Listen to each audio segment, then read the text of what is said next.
ଷ୍ଟୋରୀଟି ଗୋଟିଏ ରାତିର ସାଥୀ।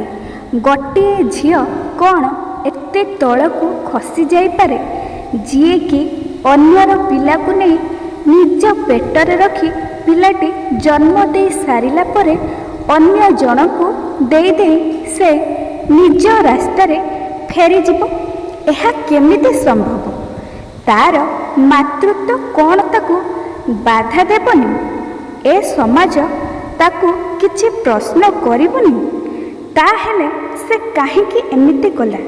କିଛି ଟଙ୍କା ପାଇବାର ଆଶାରେ, ନା ତାହାର ଆଉ କ'ଣ ଉଦ୍ଦେଶ୍ୟ? ପ୍ରଶ୍ନ ଘେରରେ ଆପଣ ଆଉ ମୁଁ। ତେବେ ଆସନ୍ତୁ ପଢ଼ିବା। ସେ ଜ୍ୟୋତି ବହୁତ ଜୋରରେ କାନ୍ଦୁଥିଲା। ଦୁନିଆଟା ତାକୁ ଅନ୍ଧାର ଦେଖାଯାଉଥିଲା। ତାକୁ ସାହାରା ଦେବା ପାଇଁ କେହି ନଥିଲେ। ଜ୍ୟୋତି ହଷ୍ଟେଲରେ ରହି ପଢ଼ୁଥିଲା। ତା ରୁମ୍ରେ ରହୁଥିବା ତାର ଅତି ଅନ୍ତରଙ୍ଗ ସାଙ୍ଗ ପୂଜା ବି ନଥିଲା। ବୋଧେ ଆଖିର ଲୁହକୁ ବୁହାଇବା ପାଇଁ ସେଦିନ ଭଲ ସମୟ ଥିଲା। ଆଖିର ଲୁହ ଧାର ଧାର ହୋଇ ବହି ଯାଉଥାଏ। ଯେତେ ଚୁପ୍ ହେଲେ ବି ଲୁହ ବନ୍ଦ ହେଉନଥାଏ। ସାଙ୍ଗେ ସାଙ୍ଗେ ହଷ୍ଟେଲର ଘଣ୍ଟା ବାଜିଗଲା ଓ ସେହି ସମୟରେ କିଏ ଜଣେ ଆସି କବାଟ ଏକ ଶବ୍ଦ ଦେଲା। ଆଖିର ଲୁହକୁ ପୋଛି ଜ୍ୟୋତି କବାଟ ଖୋଲିଲା।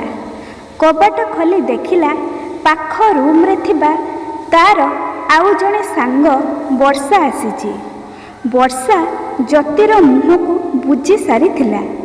ଜ୍ୟୋତି କାନ୍ଦୁଥିଲା ବୋଲି ସେ ପଚାରିଲା, ଆରେ ଜ୍ୟୋତି, କ'ଣ ହୋଇଛି?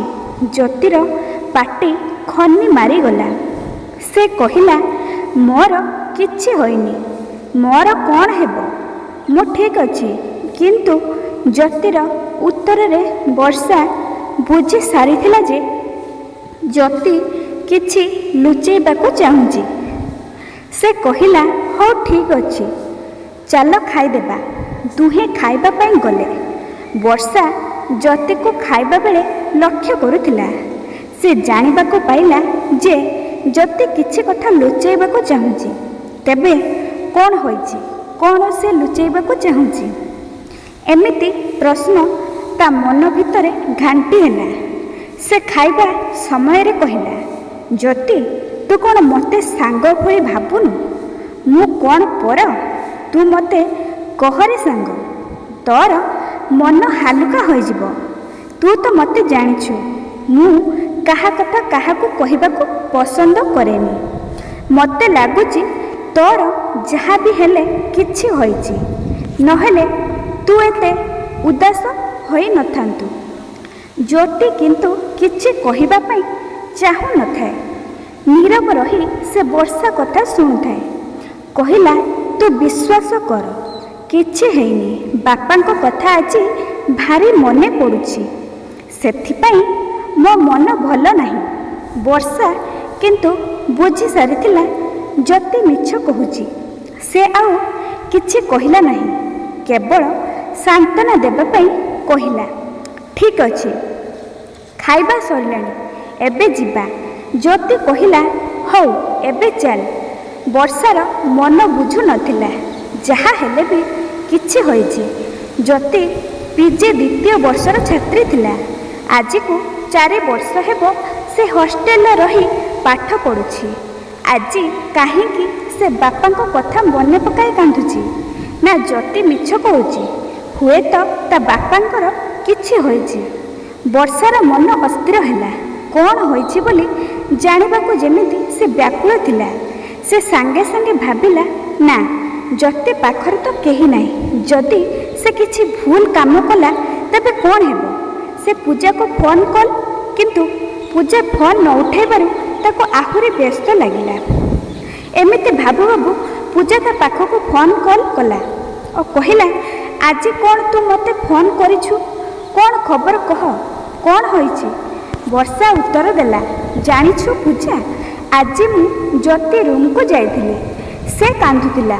ମୁଁ ଯେତେ ପଚାରିଲେ ପରେ ବି ସେ ଉତ୍ତର, ନା, ମୋର କିଛି ହୋଇନି। ଯଦି ଜଣଙ୍କର କିଛି ହେଇନି ସେ କାହିଁକି କାନ୍ଦିବ? କେହି କ'ଣ ଖୁସିରେ କାନ୍ଦିବ? ମୋତେ ଲାଗୁଛି ତାର କିଛି ହୋଇଛି। ମୋତେ ସେ କହିବାକୁ ଚାହୁଁନି।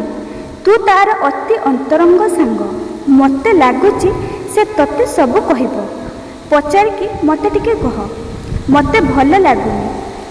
ବର୍ଷାର କଥା ଶୁଣିବା ସାରିବା ପରେ ପୂଜା କହିଲା, ମୁଁ ତାକୁ ସନ୍ଧ୍ୟାବେଳୁ ଫୋନ୍ କରୁଛି, ମ୍ୟାଡ଼ାମ୍ ଫୋନ୍ ଉଠାଉନାହାନ୍ତି। ତା ବାପାଙ୍କ ଦେହ ଭଲ ନଥିଲା। ତା ଘରକୁ ଫୋନ୍ କଲେ ସେମାନେ ବ୍ୟସ୍ତ ହୋଇପଡ଼ିବେ। କ'ଣ କରିବା? ତୁ ଗୋଟେ କାମ କର, ଆଜି ରାତିରେ ତୁ ଆମ ରୁମ୍ରେ ତା ପାଖରେ ଯାଇ ଶୋଇପଡ଼। ଆଉ ଗଲେ ମୋତେ ତା ସହ କଥା କରାଇ ଦେବୁ। ମୁଁ କାଲି ସନ୍ଧ୍ୟାରେ ଯାଇ ପହଞ୍ଚିବି। ଗଲେ ବୁଝିବା। ନିଦ ଲାଗିଲାଣି, ମୁଁ ରହୁଛି। ଏତିକି କହି ପୂଜା ଫୋନ୍ କାଟିଦେଲା।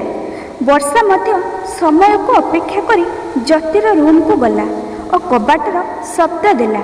ଶବ୍ଦ ଦେବା କିଛି ସମୟ ପରେ ଜ୍ୟୋତି ଆସି ରୁମ୍ ଖୋଲି କହିଲା, ପୁଣି କ'ଣ ହେଲା? ବର୍ଷା ଉତ୍ତର ଦେଲା, ଆଜି ମୋ ସାଙ୍ଗ ସହ ଝଗଡ଼ା ହେଲା।